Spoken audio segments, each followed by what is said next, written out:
Aquesta és la meva ciutat. Sempre ho ha estat des de que hi vaig néixer a l'any 1957.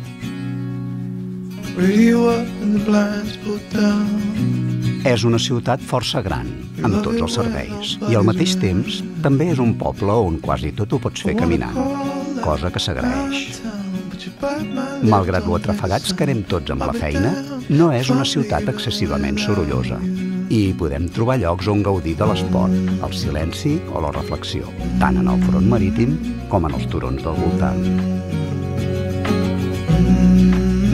Molt de tant en tant també hi podem trobar gatzara i festa.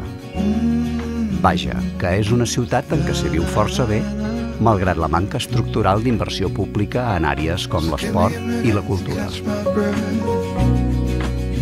L'interès de la ciutat per l'art és si fa o no fa el mateix de la comarca, del país i fins i tot de l'Estat.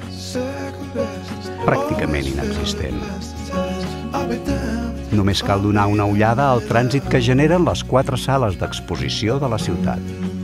Un trànsit tan dens com el que s'observa en un espai tan digne de ser visitat com el cementiri dels Caputxins.